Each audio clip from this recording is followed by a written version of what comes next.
26 June 1975 black day of Indian history. ऐसा क्यों कहा गया, चलिए जानते हैं। 1971 में जब इंडो पाक वॉर में पाकिस्तान का बंटवारा हुआ, उसके बाद हमारे देश में इंदिरा गांधी की लोकप्रियता बढ़ गई और 1972 में होने वाले चुनाव को 1971 में ही करा लिया गया, जिसमें इंदिरा गांधी ने रायबरेली सीट से चुनाव लड़ा और इनके अपोजिशन में थे राजनारायण जी।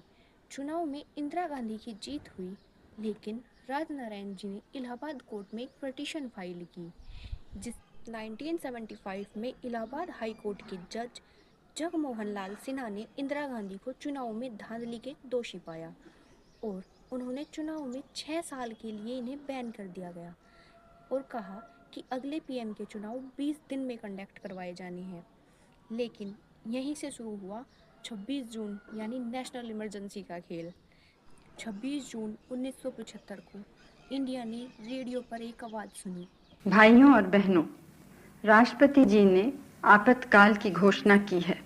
इससे आतंकित होने का कोई कारण नहीं। इमरजेंसी के बाद देश में बड़े बड़े नेताओं और पत्रकारों को जेल में बंद कर दिया। उस समय देश की लगभग हर जेल कैदी से भरी हुई थी। ये बिल्कुल वैसा ही था जैसा ब्रिटिश सरकार के समय रोलर एक्ट, और ये सब यहीं रुकने वाला नहीं था। उस समय पीएम इंदिरा के आदेश पर देश में नसबंदी शुरू हुई, जिसमें बूढ़े, जवान, यहाँ तक कि 14-15 साल के बच्चों को भी पकड़ पकड़ कर उनकी नसबंदी करा दी गई। एक रिपोर्ट के माने तो उस समय लगभग 60 लाख लोगों की नसबंदी हुई। लेकिन ये सब हमारे किसी भी न्यूज़ चैनल में भी नहीं दिखाया गया, क्योंकि उस समय न्यूज़ चैनल्स पर राज चलता था हमारी सरकार का। ये सब इंदिरा गांधी कर कैसे रही थी? इंदिरा गांधी के समय में हमारे संविधान में सबसे ज़्यादा संशोधन हुए हैं, जिसमें 42वां संविधान संशोधन, जिसे मिनी कॉन्स्टिट्यूशन भी कहा जाता है, वो भी शामिल है।